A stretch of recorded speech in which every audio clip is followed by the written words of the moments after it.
Friends, hearty welcome to my YouTube channel Begums food taste.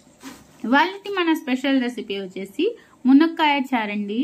మునక్కాయ రసం చాలా టేస్టీగా ఉంటుంది, చాలా చాలా బాగుంటుంది. డిఫరెంట్ గా ఏదైనా ట్రై చేయాలి అనుకుంటే ఈ రెసిపీ తప్పకుండా ట్రై చేయండి. పిల్లలు పెద్దలు చాలా ఇష్టంగా తింటారు. మరి ఈ సూపర్ టేస్టీ అండ్ హెల్దీ మునక్కాయ చారు రెసిపీ కోసం కావాల్సిన ఇంగ్రీడియంట్స్ ఏంటో, ప్రాసెస్ ఏంటో చూద్దామా.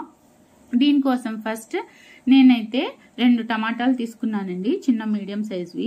ఒక 2 టేబుల్ స్పూన్ల కందిపప్పు వాష్ చేసి నానబెట్టుకున్నాను. 2 మునక్కాయలు ఇలా చిన్న చిన్న పీసెస్ గా కట్ చేసుకున్నానండి. వీటన్నిటిని ఇప్పుడు ఒక ప్రెషర్ కుక్కర్ తీసుకొని వాటిలో యాడ్ చేసుకోవాలి. ఫస్ట్ టమాటాస్ ని చాప్ చేసి వేసుకున్నానండి, చిన్న ముక్కలుగా కట్ చేసుకొని.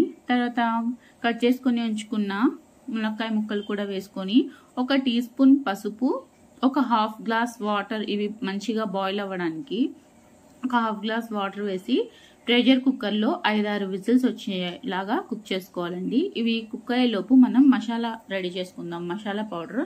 దీనికోసం 2 టీ స్పూన్ల జీలకర్ర, 1 టీ స్పూన్ ధనియాలు, 1 టీ స్పూన్ నల్ల మిరియాలు, 5-6 వెల్లుల్లి రెబ్బలు, చిటికెడు మెంతులు, 3 ఎండుమిర్చి, ఇవన్నీ తీసుకున్నానండి. ఇవన్నీ మిక్సీ జార్లో వేసి గ్రైండ్ చేసుకోవాలి పౌడర్ లాగా.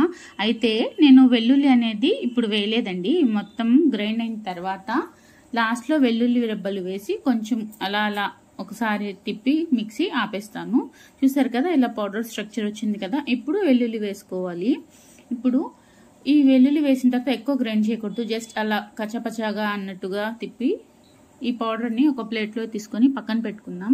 ఈ పౌడర్ వేస్తున్నప్పుడు వంటింట్లో మొత్తం స్మెల్ వస్తుంది చూడండి, మీకు ఆ స్మెల్ కి ఆకలి స్టార్ట్ అయిపోయింది. తర్వాత ఒక 25 గ్రామ్స్ నానబెట్టుకున్న చింతపండు నుంచి మనం చింతపండు వాటర్ అనేది తీసుకుందామండి. ఎంత పల్చని వాటర్ వస్తే అంతవరకు తీసుకుందాం. ఈలోపు మనం కుక్కర్ విజిల్ వచ్చేసింది, బాయిల్ అయిపోయాయి కదా. ప్రెషర్ పోయిన తర్వాత లిడ్ ఓపెన్ చేసి పప్పు మెదిపే స్టిక్ ఉంటుంది కదా, లేదా మ్యాషర్ ఏదంటే అది, దాంతో ఈ ములక్కాయ ముక్కల్ని, టమాటాలు, పప్పు అంతా బాగా మెతికేలాగా ప్రెస్ చేసుకొని, మనం చింతపండు వాటర్ తీసి ఉంచుకున్నాం కదా, ఆ వాటర్ అనేది దీంట్లో వేసి బాగా మిక్స్ చేసుకోవాలి. ఇలా మిక్స్ చేసుకున్న తర్వాత ఇంకా వాటర్ కావాలా సార్ వేసుకోవాలి. తర్వాత మనం రెడీ చేసుకొని ఉంచుకున్న పౌడర్ ఉంది కదా, మసాలా పౌడర్, అది కూడా వేసి బాగా మిక్స్ చేసుకోవాలి. నాకు ఈ కుక్కర్లో చిన్న కుక్కర్ కాబట్టి సరిపోలేదు, సో నేను కొంచెం పెద్ద హండీలోకి మార్చుకొని టేస్ట్కి సరిపడా సాల్ట్, కొంచెం కరివేపాకు రెబ్బలు వేసుకొని ఒక 15 మినిట్స్ బాయిల్ చేసుకోవాలండి. ఇది మంచిగా బాయిల్ అయిన తర్వాత ఒక స్ట్రైనర్ తీసుకొని ఈ వీడియోలో చూపిస్తున్నట్టు ఆ ములక్కాయ పల్ప్ అనేది ఉంటుంది కదా, అది మొత్తం బయటికి వచ్చేసేలాగా దాన్ని సపరేట్ చేసుకోవాలి. ఇలా స్ట్రైనర్ తీసుకొని, ఇది వేస్టేజ్ మనం పడేసేయచ్చు. సో నెక్స్ట్ ఈ చారుకి తడక అంటే పోపు పెట్టుకోవాలండి. స్పెషల్ టచ్అప్ కోసం పోపు కోసం నేను 3 టేబుల్ స్పూన్ల ఆయిల్ తీసుకొని ఒక ఉల్లిపాయని ఇలా పొడుగ్గా కట్ చేసుకొని వేసుకున్నానండి. ఇవి ఉల్లిపాయలని 2 నిమిషాలు వేయించుకోవాలి. ఆనియన్స్ అనేవి కొంచెం బ్రౌనిష్ కలర్ వచ్చేంత వరకు వేపుకోవాలండి. ఇలా ఇవి ఆనియన్స్ అనేవి మంచిగా వేగిన తర్వాత దీంట్లో 1 టేబుల్ స్పూన్ అంతా అల్లం వెల్లుల్లి పేస్ట్ వేసుకోవాలి. పేస్ట్ పచ్చివాసన పోయే వరకు వేయించుకోవాలండి.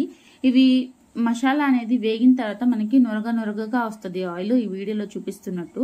ఇలా వచ్చిన తర్వాత దీంట్లో 2 ఎండుమిర్చి కట్ చేసుకొని వేసుకొని, కొన్ని కరివేపాకు రెబ్బలు వేసి బాగా మిక్స్ చేసుకొని, ఒక గుప్పెడు వాష్ చేసి కట్ చేసి ఉంచుకున్న కొత్తిమీర వేసుకొని ఫ్లేమ్ ఆఫ్ చేసేసి ఇవన్నీ బాగా కలుపుకొని ఈ పోపుని వెంటనే మనం రెడీ చేసి ఉంచుకున్న చారులో వేసుకోవాలండి, రసంలో వేసుకోవాలి, బాగా మిక్స్ చేసుకోవాలి ఫ్రెండ్స్.